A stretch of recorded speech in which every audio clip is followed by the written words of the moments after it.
अस्सलाम वालेकुम दोस्तों, एक और नए वीडियो में मैं आपको खुशामदीद कहता हूं। और आज के इस वीडियो में हम बात करेंगे कि हमारा इजी पैसा का जो डेबिट है वो लॉक हो गया है।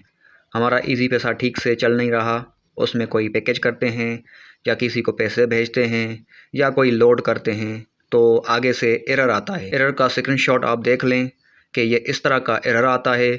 अगर आपके भी अकाउंट में इस तरह का एरर आ रहा है तो इसका क्या मतलब है। अगर आप इजी पैसा के हेल्पलाइन पे कॉल करेंगे तो आपको कहा जाएगा कि भाई आपके इजी पैसा अकाउंट का जो डेबिट है वो लॉक हो गया है। डेबिट लॉक का क्या मतलब है? डेबिट लॉक का मतलब ये है कि आपके अकाउंट में पैसे जमा होंगे, आप अकाउंट चला भी सकेंगे, लेकिन जब पैसे निकालेंगे तो पैसे निकलेंगे नहीं। तो इस मसले को सॉल्व कैसे करें, इस मसले का हल क्या है? इस मसले के हल के लिए जब आप हेल्पलाइन पे कॉल करते हैं तो आपको कहा जाता है कि आप हमें एविडेंस प्रूफ भेजें, और आपको ये भी कहा जाता है कि आप हमारे फेसबुक पेज के ऊपर मैसेंजर पे जाके चैट करें। ठीक है, अगर आप फेसबुक पे सर्च करते हैं इजी पैसा तो इनका एक ऑफिशियल पेज है। अगर उनको आप मैसेज करते हैं हाय, तो मैसेंजर पे अगर आप उनको अपना अकाउंट नंबर लिख के और बोलेंगे कि भाई मेरे इजी पैसा अकाउंट को चेक करें, इसके साथ क्या मसला है, तो वो भी यही बात कहेंगे कि भाई आपका इजी पैसा का जो डेबिट है वो लॉक हो गया है। और वहाँ पे तफसील भी बताएंगे कि आपके अकाउंट के अंदर ये जो पैसे आए थे, इन पैसों की वजह से आपके इजी पैसा का डेबिट लॉक किया गया है। अगर आप अपने इजी पैसा का डेबिट लॉक खुलवाना चाहते हैं, आप उसको अनब्लॉक करना चाहते हैं, इजी पैसा अकाउंट को सही करना चाहते हैं, तो आप एविडेंस प्रूफ भेजें। एविडेंस प्रूफ आप किस तरह लिख सकते हैं? एविडेंस प्रूफ लिखने के लिए सबसे पहली हिदायत यह है कि आपने एक पेपर उठाना है वाइट, आपने सफ़ेद कलर का कागज़ का टुकड़ा उठाना है जिसके ऊपर कोई भी लकीर ना हो, ठीक है, कोई लाइंस वगैरह ना हो, कोई भी कलर वगैरह ना हो, और कागज़ का टुकड़ा छोटा हो तो अच्छी बात है, जिसमें आपके फ़ोन के कैमरा के अंदर उसका जब आप फ़ोटो निकालें तो वो फ़ोटो में आ जाए। अगर आप इतना टुकड़ा काट के उस पर लिखते हैं तो अच्छी बात है, ठीक है। ऊपर लिखना है एविडेंस प्रूफ, फिर उसके बाद लिखना है TRX ID हैश, आगे वो जो नंबर है वो लिखना है। TRX का क्या मतलब है, ID का क्या मतलब है, और आगे ये नंबर, इसका क्या मतलब है, ठीक है। TRX का जो फुल फॉर्म है वो है ट्रांसैक्शन ID, यानी कि उसकी एक पहचान होती है, फिर आगे उसका नंबर होता है, ठीक है, वो नंबर आपने लिखना है।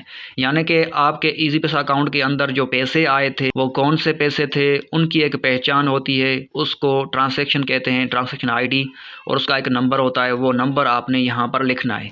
जब आप इजी पैसा वालों से मैसेंजर पे बात करेंगे तो वो आपको ट्रांसैक्शन ID भी बताएंगे, ठीक है। अगर वो नहीं भी बता रहे तो आपका जो इजी पैसा अकाउंट है इजी पैसा ऐप के अंदर चल रहा होगा, लॉगिन हो रहा होगा, ठीक है, वो वहाँ से हट नहीं जाता। तो उसमें लॉगिन है तो आप वहाँ पर ट्रांसैक्शन हिस्ट्री में जाकर वहाँ से भी देख सकते हैं कि कौन सी अमाउंट किसकी वजह से डेबिट लॉक हो गया है, ठीक है। तो जो अमाउंट है उसकी ट्रांसैक्शन ID आपने मालूम कर ली, वो आपने यहाँ पर लिखनी है। मैंने देखें आधी लिखी हुई है आपको समझाने के खातिर, आगे मैंने डॉट डॉट दिए हुए हैं, यानी कि आपने मुकम्मल लिखनी है, ठीक है, लिख ली। अब उसके बाद क्या लिखना है? उसके बाद लिखना है पर्पस, मकसद, किस मकसद के लिए आपके अकाउंट में वो पैसे आए थे, ठीक है। अगर दोस्त ने भेजे हैं तो आपने यहाँ पर लिखना है फ्रेंड्स, अगर फैमिली ने भेजे हैं, फैमिली मेम्बर ने भेजे हैं तो फैमिली सपोर्ट, इस तरह लिख सकते हैं, ठीक है। अगर आप ऑनलाइन किसी के साथ डील कर रहे थे, कोई सौदेबाजी कर रहे थे या P2P कर रहे थे, बाइनेंस पे, OKX पे, बिटगेट पे, या फिर कोई और ऑनलाइन प्लेटफॉर्म में, फेसबुक पे, व्हाट्सएप पे कोई डील थी, तो आपने उस डील और उस बिज़नेस के बारे में लिखना है। पर यहाँ पर एविडेंस प्रूफ की जगह पर आपने बिज़नेस प्रूफ लिखना है, ठीक है। तो बिज़नेस प्रूफ, एविडेंस प्रूफ थोड़ा सा फ़र्क है, बस पर्पज़ में फ़र्क है। यहाँ पर आपने बिज़नेस के हिसाब से लिखना है, फिर आपने साथ ही साथ व्हाट्सएप पे, मैसेंजर पे, या फिर कहीं पर भी उसके साथ कोई बातचीत की थी बाइनेंस पे, तो उसके स्क्रीनशॉट भी आपने भेजने हैं। कहाँ पर भेजने हैं?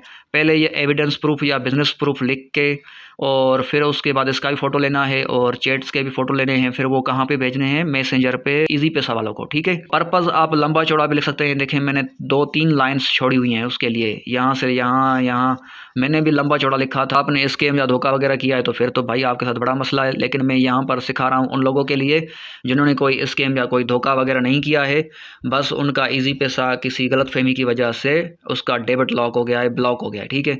अब उसके बाद क्या लिखना है? उसके बाद लिखना है रिलेशन, यानी कि आपका उसके साथ ताल्लुक़ क्या है, ठीक है।